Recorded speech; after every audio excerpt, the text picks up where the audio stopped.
Session की ओर बढ़ते हैं और अगले सेशन में हमारे साथ खास मेहमान रहने वाले हैं दानिश आजाद अंसारी जी, जो राज्य मंत्री हैं उत्तर प्रदेश सरकार में और अल्पसंख्यक कल्याण मंत्री हैं। बहुत स्वागत है आपका दानिश आजाद अंसारी जी हमारे इंडिया न्यूज के मंच पर। आप सभी से रिक्वेस्ट करती हूँ कि प्लीज तालियों के साथ स्वागत करिए दानिश आजाद अंसारी जी का। इस सेशन को आगे बढ़ाएंगे इंडिया न्यूज उत्तर प्रदेश उत्तराखंड की channel head Arvind Chaturvedi ji. Over to you Arvind ji. Thank you Mamta. Danish भाई ने देखिए पहले जो है प्यार वाली बातें कह दी और अब जानते हैं कि उसमें बड़ी ताकत होती है। लेकिन यह है कि हम दानिश भाई को धन्यवाद इस बात के लिए भी देंगे कि अपना कीमती समय निकाले और आप अजमेर शरीफ भी गए थे शायद, है ना? देखिए उन्होंने दरबार में हाजिरी लगाई कि आगे की राजनीति भी बहुत तेजी के साथ बढ़ती रहे और कॉन्क्लेव में भी आ गए जहां राजनीति की भी बात हो जाए। तो दानिश भाई देखिए बहुत धन्यवाद।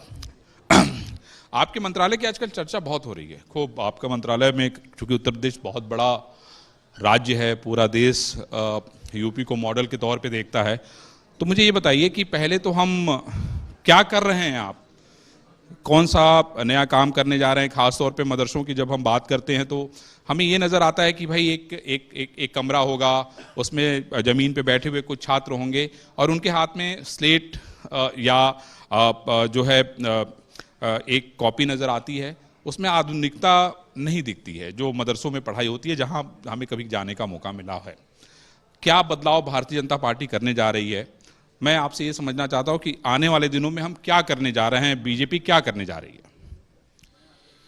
देखिए यकीनन जो आपने जो मदरसों के बारे में आपने जो बात बताई, ऐसी मदरसों की तस्वीर हुआ करती थी जी, लेकिन वो 2017 से पहले के उत्तर प्रदेश में होती थी, जहां मदरसे के नाम पर केवल हमारे जो मुस्लिम छात्र हैं, जो मुस्लिम नौजवान हैं, उनके भविष्य के साथ खिलवाड़ किया जाता था और शिक्षा के नाम पे केवल खाने पूर्ति की जाती थी। लेकिन आज 2017 के बाद से जी उत्तर प्रदेश की योगी सरकार ने पूरी ईमानदारी से धरातल पे मदरसा शिक्षा के बेहतरी के लिए, मदरसा इंफ्रास्ट्रक्चर को बढ़ाने के लिए, मदरसा शिक्षा को आधुनिक बनाने के लिए और मदरसा शिक्षा में हमारे मदरसे का जो बच्चा है, जो छात्र है, जो नौजवान है, जो हमारे कौम का ही नहीं हमारे हिंदुस्तान का, हमारे देश का भविष्य है जी, उस छात्र के हाथों को मजबूत करने के लिए हमारी योगी सरकार ने ईमानदारी से काम किया जी। आज हमारे मदरसों में बच्चा दीन इस्लाम भी पढ़ता है, हमारे मदरसों में बच्चा जो है आधुनिक शिक्षा एनसीईआरटी कोर्स भी पढ़ता है और उसके एक स्टेप आगे बढ़ के उत्तर प्रदेश की योगी सरकार ने मदरसा शिक्षा में आर्टिफिशियल इंटेलिजेंस, रोबोटिक्स ये भी इंट्रोड्यूस किया। तो हमारा मदरसे का बच्चा अब एआई और डिजिटली भी कनेक्ट और पावरफुल हो रहा है। लेकिन दानिश भाई आप मुझे बताइए कि फिर दारुल उलूम जैसी जो संस्थाएं हैं क्यों विरोध करती हैं आपका? क्योंकि ये भी बहुत बड़ा सवाल है कि जब आप इतना अच्छा कर रहे हैं, उनको आधुनिक बना रहे हैं, उनको हाईटेक बना रहे हैं, उनको दुनिया में मेरे ख्याल से चांद पे ले जाना चाहते हैं, तो फिर ये लोग क्यों विरोध कर? इनका कहना है कि भाई आप तो पूरे सिस्टम को ही बदल दे रहे हैं, आप इसके अधिकारी हैं नहीं, आप इस्लाम के खिलाफ हैं। देखिए मुझे लगता है ईमानदारी से जी, मैं भी एक मुस्लिम समाज का नौजवान हूं जी, और मुझे लगता है कि अगर सही मायनों में मुस्लिम समाज की कोई सच्ची हितैषी है तो भारतीय जनता पार्टी है, हमारी केंद्र की मोदी सरकार और उत्तर प्रदेश की योगी सरकार है। और वो क्यों है? देखिए इसके पीछे थ्योरी है, इसके पीछे मेरा तर्क है। इसके पीछे मेरा तर्क ये है कि मदरसों में कौन पढ़ने जाता है जी, मदरसों में जो पिछड़ा मुसलमान, जो पासमानदा मुसलमान, जो आर्थिक रूप से जो है कमजोर मुसलमान, उन मुसलमान का बच्चा मदरसों में पढ़ने जाता है।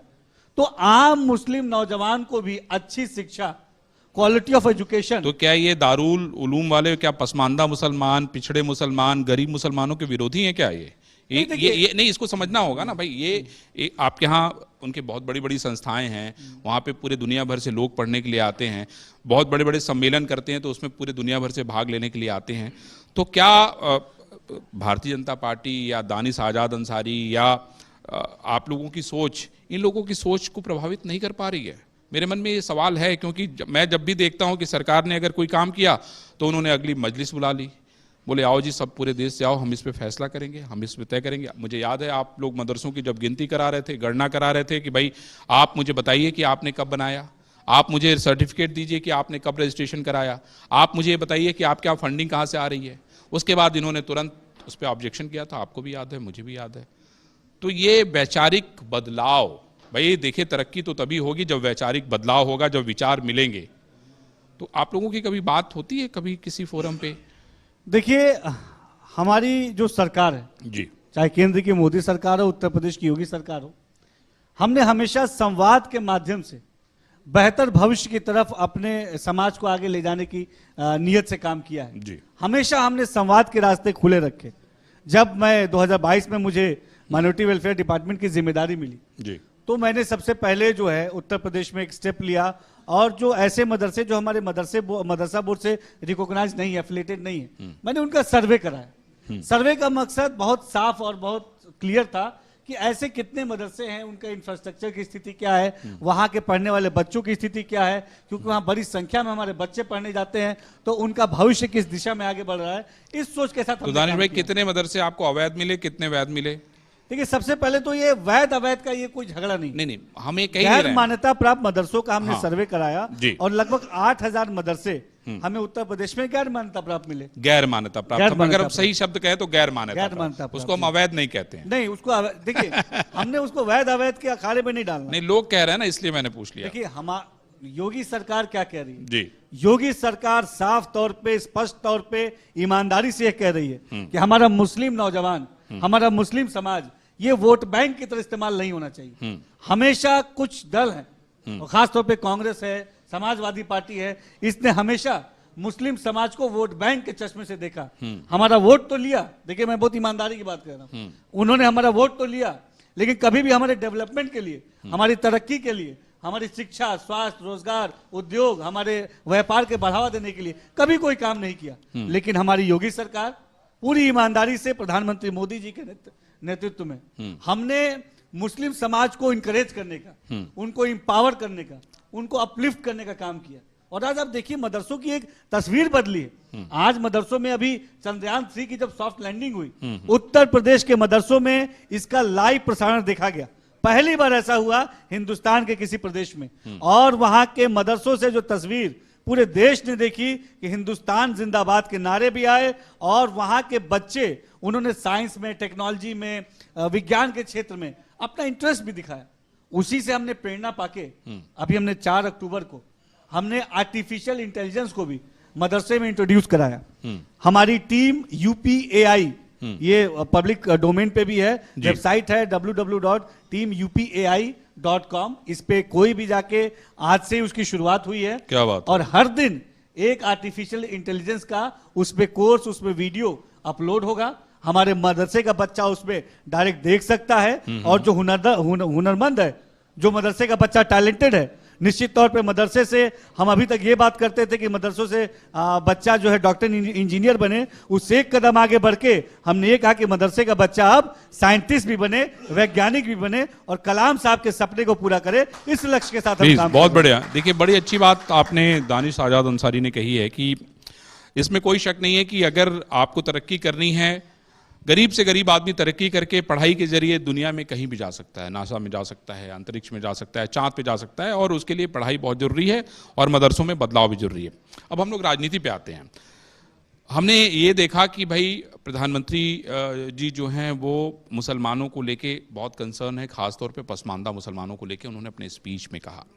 तो आप लोगों ने आइडेंटिफाई भी कर लिया होगा कितनी सीटें होंगी जो प्रभावित करती हैं, उसकी भी ड्यूटी कुछ लगी होगी कुछ? नहीं, देखिए, सबसे पहली बात तो ये समझने की जरूरत है कि भारतीय जनता पार्टी या हमारे प्रधानमंत्री जी, ये किसी समाज के अपलिफ्टमेंट की अगर बात करते हैं तो वाकई ग्राउंड लेवल पे जाके उस समाज को आगे ले जाने की सोच से काम करते हैं। तो मैं यही तो कह रहा हूं ना, उस पे राजनीतिकरण नहीं करते। सर मैं यही तो कह रहा हूं कि भाई जब तक वो राजनीति में नहीं आएंगे उनका कैसे विकास होगा? उनको तो जमीन से, भाई आप कार्यकर्ता थे, आपको नेता बना दिया गया, आपको मौका दिया गया कि नहीं आप मदरसों में जाइए, उनकी तस्वीर को बदलिए, वो आप काम कर रहे हैं। तो मैं यही तो पूछ रहा हूं कि आप मुझे ये बताइए कि कितनी सीटों पे भारतीय जनता पार्टी ने सर्वे कराया है, और कितनी सीटों पे आप काम कर रहे हैं? मैंने राजनीति की बात पूछी, अपलिफ्टमेंट की ही बात मैं पूछ रहा हूं। अगर हमें बात करें भारतीय जनता पार्टी ने पासमानदा समाज के विकास के लिए राजनीतिक रूप से क्या काम किया, तो मैं आपको बताऊं कि उत्तर प्रदेश जो हमारे देश का सबसे बड़ा प्रदेश है, जी, वहां पे अल्पसंख्यक आयोग, हाँ, उसके चेयरमैन पासमानदा समाज से आते हैं। उत्तर प्रदेश उर्दू एकेडमी, उसके चेयरमैन पासमानदा समाज से आते हैं। हमारा उत्तर प्रदेश मदरसा बोर्ड, उसके चेयरमैन पासमानदा समाज से आते हैं। हमने लगातार पासमानदा समाज को राजनीतिक रूप से सशक्त करने का काम किया। अभी जो निकाय चुनाव 2023 में हुआ, जी जी, उस निकाय चुनाव में पूरे उत्तर प्रदेश में हमने लगभग 3 दर्जन से अधिक चेयरमैन के टिकट, नगर पालिका नगर पंचायत के चेयरमैन के टिकट हमने मुस्लिम समाज पासमानदा समाज के लोगों को दिए, और लगभग 300 से अधिक सभासद और पार्षद के जो टिकट है हमने मुस्लिम समाज पासमानदा समाज के लोगों को दिए। और लगभग मुझे बताते हुए बहुत खुशी हो रही है कि 80 से अधिक पार्षद जीत के आए हैं पासमानदा समाज मुस्लिम समाज के, और लगभग 1 दर्जन हमारे चेयरमैन पासमानदा मुस्लिम समाज के जीत के आए हैं। इसी के साथ हमने, आप देखिए, भारतीय जनता पार्टी ने अपनी राष्ट्रीय टीम में 2 पासमानदा समाज के लोगों को जगह दी। हमने पासमानदा समाज के हमारे जो एमएलसी हैं, अभी जो हमारे एक्स वीसी रहे एएमयू के, उनको भी पासमानदा समाज के से वो आते हैं, उनको एमएलसी भी बनाया, राष्ट्रीय उपाध्यक्ष भी बनाया।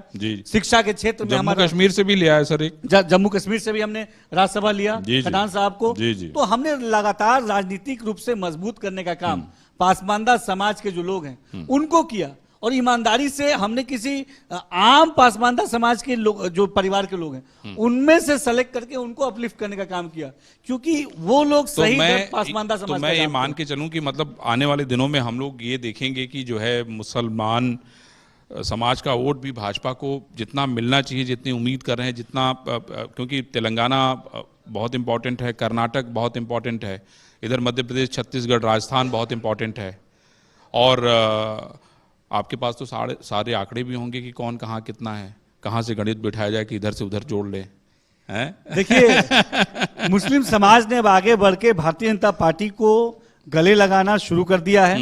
एक बड़ा भ्रम फैला, इसके पीछे भी एक बहुत स्ट्रेटेजी थी।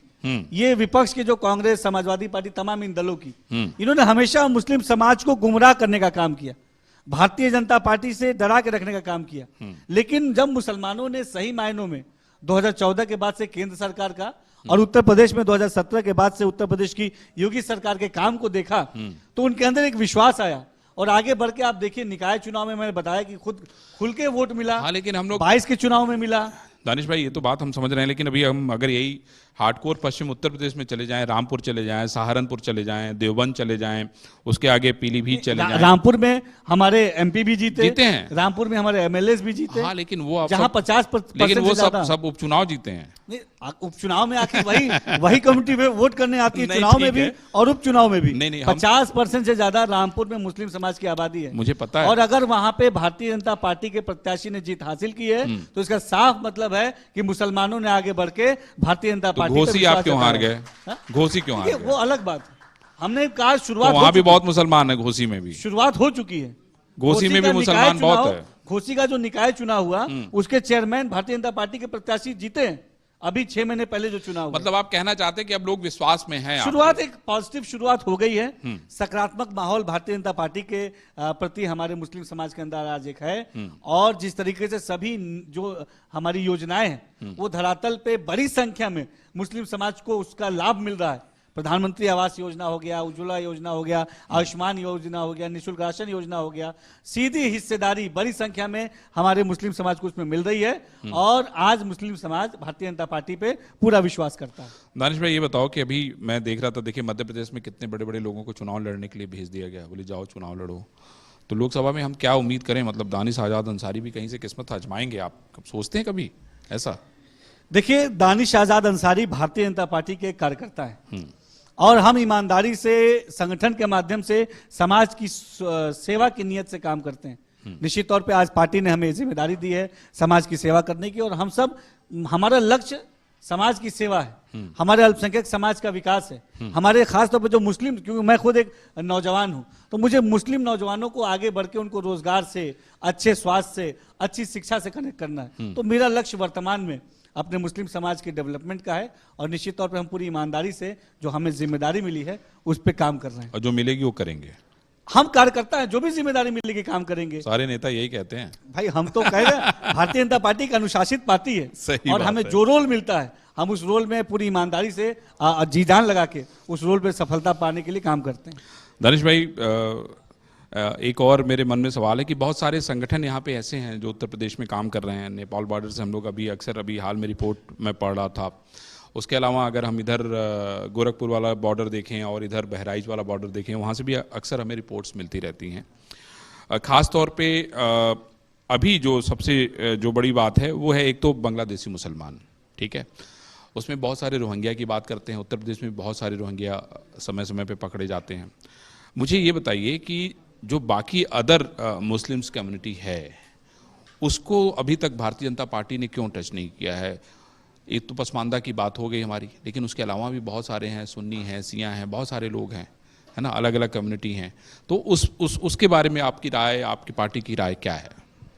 देखिए, हमारी भारतीय जनता पार्टी सबका साथ सबका विकास के नारे पे और नियत पे काम करती है और मुस्लिम समाज के हर कम्युनिटी को भारतीय जनता पार्टी ने ना केवल टच किया है बल्कि उनको आगे बढ़ाने का काम किया है। आज आप देखिए, मैंने अगर पासमानदा समाज के कुछ लोगों के नाम गिनाए तो हमारे उत्तर प्रदेश में जो फखरुद्दीन अली अहमद कमेटी है उसके चेयरमैन हमारे शिया समाज से हैं। हमारी हज कमेटी है उसके चेयरमैन शिया समाज के हैं। हमारे जो अल्पसंख्यक मोर्चे के प्रदेश के अध्यक्ष हैं वो सुन्नी समाज के फॉरवर्ड बिरादरी से आते हैं। मैं सुन्नी बिरादरी के पासमानदा समाज से आता हूं। तो सभी समाज के, चाहे हमारे शिया भाई हो, हमारे सुन्नी भाई हो, हमारे सुन्नी में जो फॉरवर्ड मुस्लिम्स हैं, हमारे जो सुन्नी में पासमानदा मुस्लिम्स हैं, सबको किसी ना किसी रोल में, किसी ना किसी भूमिका में भारतीय जनता पार्टी ने कोई ना कोई आगे बढ़ाने का काम किया है और निश्चित तौर पर हम सब मिलकर तो मतलब संयुक्त रूप से समाज के सेवा के लिए, मुस्लिम समाज के उत्थान और तरक्की के लिए काम कर रहे हैं। मतलब रामराज्य आप ले आए हैं। देखिए, निश्चित तौर पे एक अच्छे समाज की स्थापना ये हम सभी चाहते हैं। अच्छी कानून व्यवस्था ये हम सभी चाहते हैं। अच्छी स्वास्थ्य की व्यवस्था ये हम सभी चाहते हैं। तो जो समाज की जरूरत है, जो समाज की जिस चीज के लिए समाज ने हमें चुना है, जिस चीज की समाज ने हमें जिम्मेदारी दी है, निश्चित तौर पे उस जिम्मेदारी को पूरा करना हमारा कर्तव्य है। और मैं पूरी ईमानदारी से और दावे के साथ कहता हूं कि उत्तर प्रदेश की हमारी योगी सरकार पूरी ईमानदारी से अपने कर्तव्यों का निर्वहन कर रही है। चलिए दानिश भाई, सवाल तो ढेर सारे हैं लेकिन मैं समझता हूं कि आपका समय कीमती है। एक बार सारे लोग ताली बजाइए भाई। देखिए, ऐसा है कि आपके बीच में बहुत यंग मिनिस्टर बैठे हुए हैं और बड़े विश्वास के साथ इतनी सारी बातें उन्होंने आपके बीच में कही हैं। मैं समझता हूं कि हर किसी को सपना देखने का हक है और सपने तो तभी पूरे होते हैं जब आप खुली आंखों से देखिए। मैं समझता हूं कि दानिश आजाद अंसारी खुली आंखों से सपना देखने में विश्वास करते हैं। हम लोग दानिश भाई फिर से जल्दी मिलेंगे और मैं उम्मीद करेंगे कि और सारे आंकड़े आपने जुटा रखे होंगे, चूंकि अभी बहुत सारी सवाल हैं जो कैमरे के सामने न पूछ के सब पीछे पूछा जाए तो ज़्यादा अच्छा रहता। नहीं तो आदमी बेचारा राजनेता क्या करे।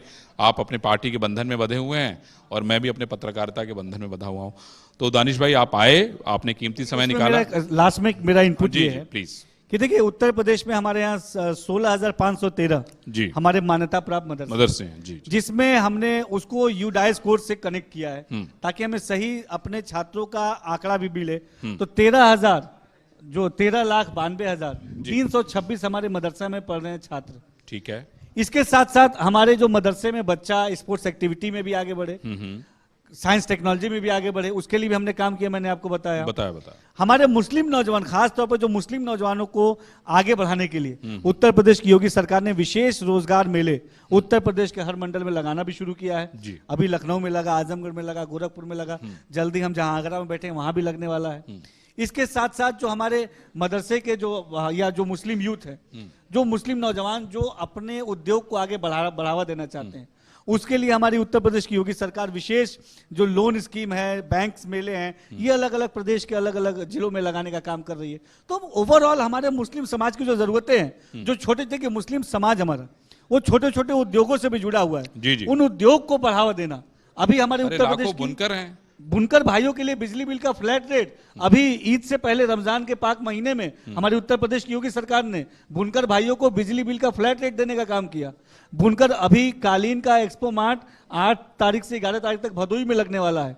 हमारे मऊ में हम बुनकर हब डेवलप करने जा रहे हैं। हमारे जो बुनकर पासमानदा भाई हैं, जो हमारे उद्योग छोटे छोटे उद्योग से जुड़े लोग हैं, उनको छोटे छोटे ऐसे लोन स्कीम से हम कनेक्ट करने जा रहे हैं। तो हमारा उद्योग भी बढ़े, हमारी शिक्षा भी बढ़े, हमारा रोजगार भी बढ़े, हमारी सुरक्षा भी बढ़े।